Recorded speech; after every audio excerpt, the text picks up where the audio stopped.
फॉर्म्युलाच्या बेसिसवरच करणार आहोत, त्याच्याशिवाय घेऊ शकत नाही.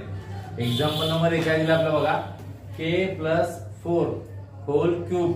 नंबर 2 चे आपल्याकडे 52 होल क्यूब आणि नंबर 3 चे एक्झाम्पल आपल्याकडे काय आहे 2m+1/5 होल क्यूब.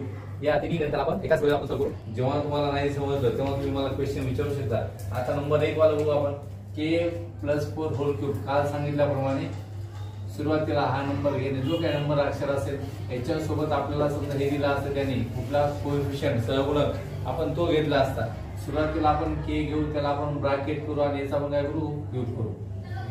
शेवटी आपण काय लिहिलो तर शेवटी काय लिहिलो आपण ही संख्या 4, याला आपण काय करू ब्रॅकेट करू, याचा आपण काय करूया क्यूब मध्ये आपण काय करणार 3.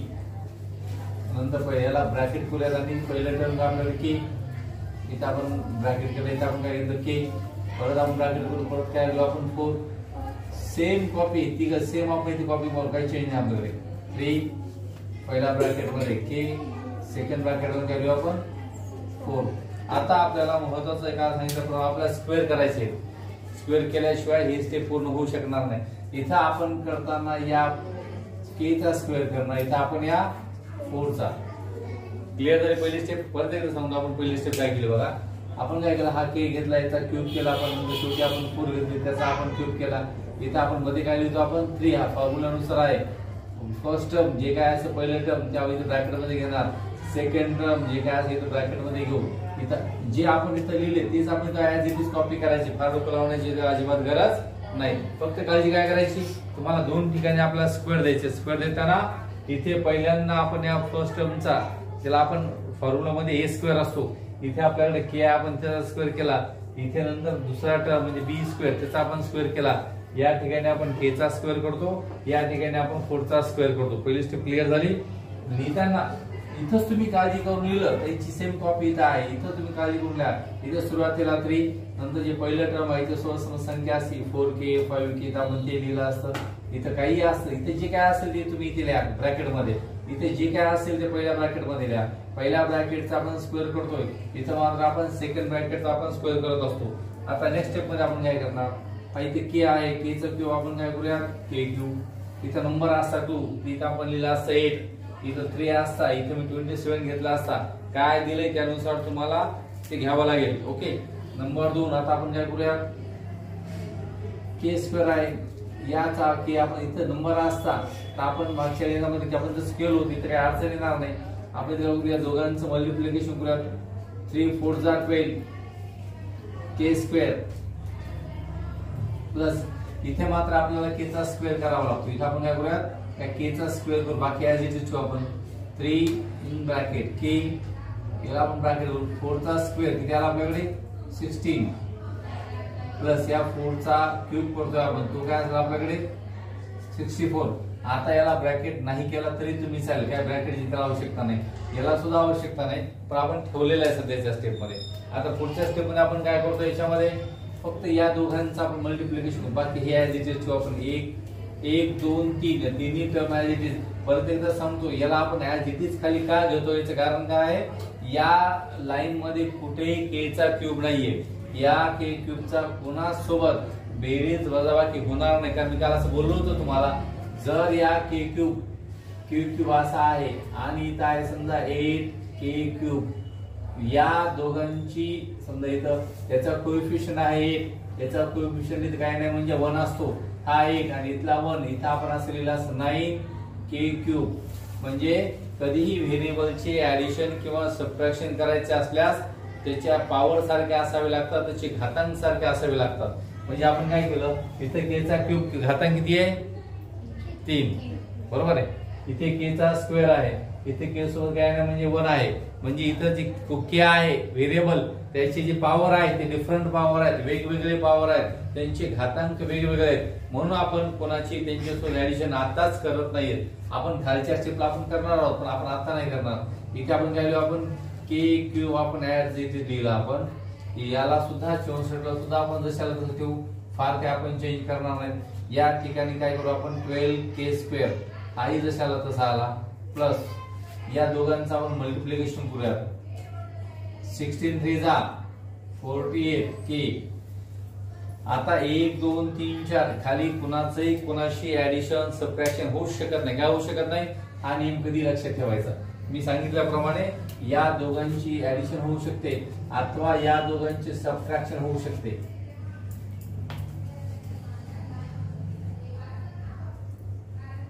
या दोघांचे आपण सबट्रॅक्शन करू शकतो. इथे 3 आहे के स्क्वेअर, इथं आहे 2 स्क्वेअर. या दोघांचं सबट्रॅक्शन येणार 1 के स्क्वेअर. इथं आपल्याला 1 लिहिण्याची आवश्यकता नाही. पॉवर सारखे लागतात तरच त्यांच्या कोएफिशियंटचे ऍडिशन किंवा सबट्रॅक्शन होत असं पक्क डोक्यात ठेवा. या ठिकाणी पॉवर 3 आहे केचा, इथे केचा पॉवर 2 आहे, इथे केचा पॉवर काही नाही म्हणजे 1 आहे आणि इथे नंबर आहे साधा. यामुळे या चौघांची एकमेकांसोबत ऍडिशन सबट्रॅक्शन काही होणार नाही. आपलं एक्झाम्पल आपलं इथं संपलं. कळालं? पहिल्या एक्झाम्पल मध्ये तुम्हाला असं वाटलं काय विचारलं तुम्हाला विचारू शकता हे कसं आलं ते कसं आलं काही क्वेश्चन असू शकतो. याचा आपण क्यूब केला ना. 4चा क्यूब काय आला? 4चा क्यूब आपण किती लिहिला? 64.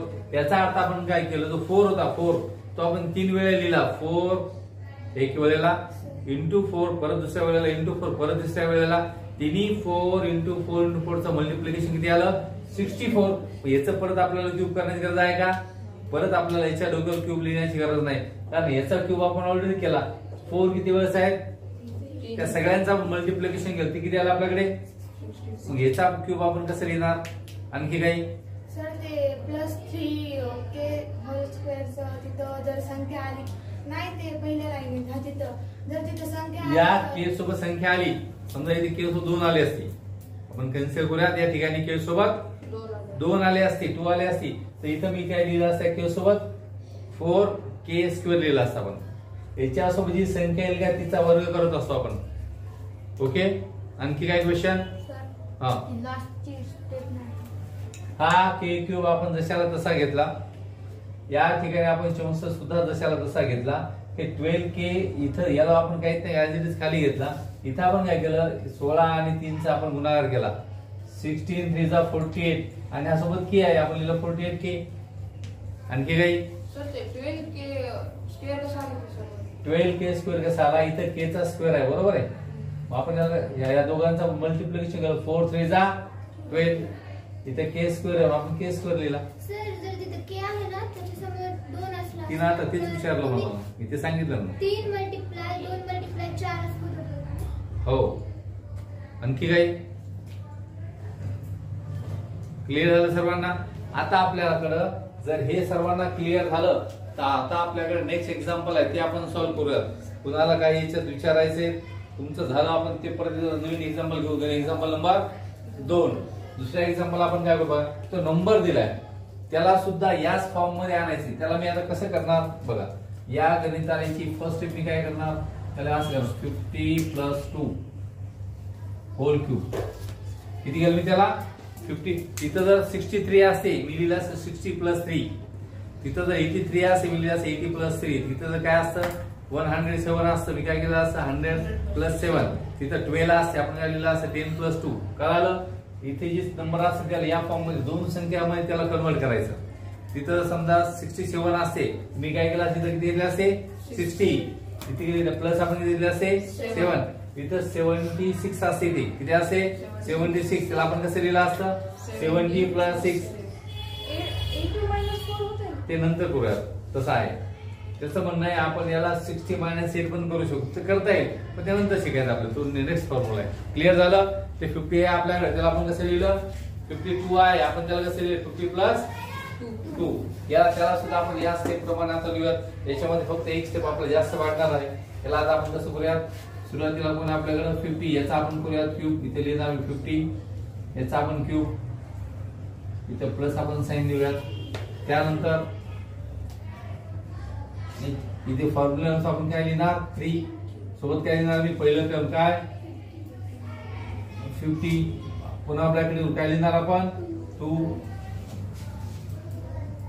हे 3 टर्म ऍज इट इज आपण इथे लिहिणार 3 इन ब्रॅकेट 50 इन ब्रॅकेट 2 आणि शेवटी काय करू आपण 2 आहे त्याला घेऊ आपण त्याचा आपण काय करूया क्यूब. शेवटी आपण काय करू 2 आहे त्याचा आपण काय करू क्यूब.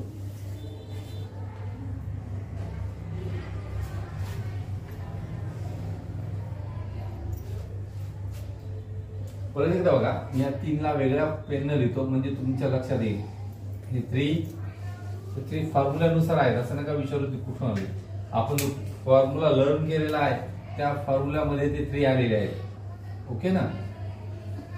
आता परत एकदा बघा कसं कसं लिहिलं आपण. ही लाईन आणि ही लाईन सेम आहे बघा. इथं पहिल्या टर्म होतं k चा क्यूब, इथे केला आपण 50 आहे त्याचा क्यूब केला आपण. मग इथे आपण 3 घेतला, इथे आपल्याकडे 3 आहे. इथे आपण 3 सोबत k घेतला, पहिलं टर्म k होता आपण इथे k घेतला त्याचा स्क्वेअर केला. इथे आपल्याला पहिलं टर्म 50 आहे त्याला आपण ब्रॅकेट मध्ये घेतलं. नंतर तर काय आहे 2 आहे. 1 2 3 ऍज इट इज आपण इथे कॉपी मारतो. स्क्वेअर करताना फक्त आपण काय करूया, इथे या पहिल्या ब्रॅकेटचा स्क्वेअर करू, इथे आपण या शेवटच्या ब्रॅकेटचा स्क्वेअर करू आपण. ओके. त्यानंतर आपण आता काय करू, आता आपल्याला इथं कॅल्क्युलेशन तुम्हाला थोडे चांगले जमले पाहिजे. तुम्हाला मल्टिप्लिकेशन तुम्हाला बरंचसं मोठं करायचं. पहिल्यांदा बघा या ठिकाणी आपण 50 चा आपण क्यूब करूया. 50 चा क्यूब करताना तुम्हाला 50 × 50 × 50 3 वेळा तुम्हाला करावं लागेल. म्हणजे आपण त्या ठिकाणी आपण असं लिहू शकतो. सुरुवातीला आपण 50 × 50 × 50. आपल्याला तिघांचाही आपल्याला गुणाकार करायचा आहे. सुरुवातीला आपण काय करूया, दोघांचा गुणाकार करू. सुरुवातीला दोघांचा गुणाकार केला तो किती येणार 2500. हे 50 ऍज इट इज. परत या दोघांचं मल्टिप्लिकेशन करू. 1 2 3 3 0 आपण ऍज इट इज 1 2 3 0 लिहिलं आपण. 5 ना याला मल्टिपल करू. 5 5 जा 25 ला 5 कॅरी किती करू आपण 2 5 2 जा 10 + 2 1,25,000 राहिले आपले. आपण जेव्हा याचा क्यूब करू तर तो आपल्याला किती भेटला 1,25,000. त्याला तुम्ही असं कॉमा देण्याची आवश्यकता नाही. आपल्याला काय दिलं आपण समज आपण कसे आले, आपण 3 वेळा मल्टिप्लिकेशन केलं आपल्याला कसे भेटले ते. त्यानंतर इथं आपण काय करतो, आपण हे 3 परत आपण आज इथे लिहूयात. याचा आपण 50 आहे याचा आपण स्क्वेअर करू. स्क्वेअर करू म्हणजे दोघांचा गुणाकार करू. त्या 50 × 50 चा गुणाकार आपल्याकडे ऑलरेडी इथे आलेला आहे. आपण तो ब्रॅकेट मध्ये तो लिहूयात 2500. याच्याऐवजी हे आले, हे 2 ऍज इट इज इथे लिहिला मी, हा 2 इथे लिहिला आपण. पुढे काय करतो मी बघा, या तिघांच्या बाबतीत तेच करायचं आपण. इथे काय करू आपण 3 आहेत आपल्याकडे, 3 आपण लिहिले ऍज इट इज 50. याला आपण ब्रॅकेट मध्ये ठेवूया. 2 चा स्क्वेअर किती होईल ते 4 प्लस 2 चा क्यूब किती होईल ते 8. 2 चा क्यूब म्हणजे 2 × 2 × 3 वेळा झाला तो आला 8. परत एकदा बघा ही लाईन कशी आली सर्वांना समजून सांगतो. आपण इथे गेला 50 चा क्यूब केला आपण, तो आपल्याला किती भेटला 1,25,000. इथे आपण काय केलं 3 ऍज इट इज आपला, याचा आपण स्क्वेअर केला 50 चा, तो आला 2,500. हा 2 आपल्याकडे ऍज इट इज आहे. या तिघापैकी आपण याला ऍज इट इज ठेवलं, 50 ला तसं ठेवलं आपण. याचा आपण स्क्वेअर केला तो किती आपल्याकडे 4 आणि 2 चा आपण क्यूब केला तो किती आला आपल्याकडे 8. या सगळ्या गोष्टी आपल्याला कळाल्या. तर आता आपण काय करू, आता एक स्टेप करायची. हे खाली जसं आता आपल्याला फक्त मल्टिप्लिकेशन करायचे, 2 मल्टिप्लिकेशन. या तिघांचं एकदा मल्टिप्लिकेशन करायचं खाली लिहायचा आणि या तिघांचं मल्टिप्लिकेशन करायचं खाली लिहायचा. मी आपण करू, आपण मी काय करतो, या तिघांचं एकदा आपल्याला मल्टिप्लिकेशन करायचं आहे. या तिघांचं आपण मल्टिप्लिकेशन करणार, ते आपण खाली लिहिणार. यानंतर या तिघांचं आपण मल्टिप्लिकेशन करणार, तेही आपण खाली लिहिणार. आता आपण बघूयात काय काय होतं त्यांचं मल्टिप्लिकेशन कसं येतं. सुरुवातीला आपण काय करूयात ऍज इट इज ठेवला 1,25,000 आपण ऍज इट इज ठेवला. या तिघांचा मल्टिप्लिकेशन करणार आपण 1 2 3. या दोघांचं आपण मल्टिप्लिकेशन केला सुरुवातीला 5,000 होतो.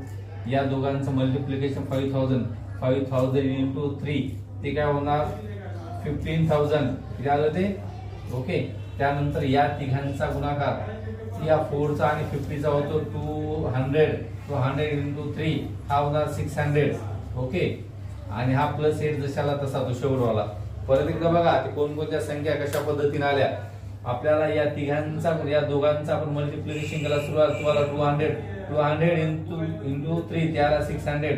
1 2 3 या तिघांचं मल्टिप्लिकेशन आलं 15,000.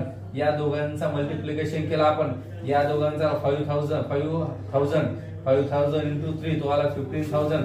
आता तुम्हाला या सर्वांची ऍडिशन करायची आहे. या सर्वांची आपण ऍडिशन केली, जे ऍडिशन आलं ते आपलं झालं आन्सर. या आपण सर्वांची ऍडिशन करू. ऍडिशन करताना आता आपल्या त्या नंबरला सर्वांना मी लिहून घेतो. आपण असं लिहूया सुरुवातीला 1,25,000 सुरुवातीला हे आलं आपल्याकडे. ओके. नंतर आपण लिहू 15,000 लिहू आपण. त्यानंतर 600 त्यानंतर 8, या सर्वांची जी काय ऍडिशन असेल तो असेल आपला answer, final answer. 8 as it is दिला आपण, 0 इथे लिहू आपण 6, 5 5 10, 0 इथे 1 कॅरी करू आपण, 1 आपण वरती कॅरी करू हवं तर. इथे असेल आपला 4, इथे असेल आपला 1. म्हणजे आपलं पूर्ण सगळ्यांचं आपण ऍडिशन केलं तो आला आपला 1,40,600. मग आपण लास्ट स्टेप आपण अशी लिहू शकतो हवं तर, therefore cube of 50 equal to 1,40,608. हे त्याचं आन्सर आहे. ओके, तसं आपल्याला इथंही लिहू आपण, या ठिकाणी लिहू मग therefore k plus 4 whole cube. त्याचे आन्सर काय आला आपल्याकडे, आपण k cube plus 12k square plus 48k plus 64. त्याच्यामध्ये काही तुमचे क्वेश्चन असेल तर मला विचारू शकता. आपण सांगूया हे का आलं, ते कसं आलं, ते कसं आलं. कोणाचं काही आन्सर असेल तर मला विचारा. हा 52 चा क्यूब आहे. सॉरी, इथे 52 बाय मिस्टेक लिहिलं बरं. हा कोणाचा क्यूब आहे, 52 चा तो क्यूब आहे. आणखी काही कोणाचा क्वेश्चन असेल मला विचारा, हे कसं आलं, ते कसं आलं. आपण निश्चितपणे सांगूया. कुणाला काही एखादी ओळख कळाली नसेल तुम्हाला परत विचारण्याचा तो पूर्ण अधिकार आहे. तुम्ही ते परत विचारू शकता. कुणाला काही नसेल कळालं तुम्ही मला विचारू शकता, हे कसं आलं, ते कसं आलं, आपण ते सांगूया. सर्वांना कळालं, कोणाची काही अडचण नाही. ओके, लिहून घ्या.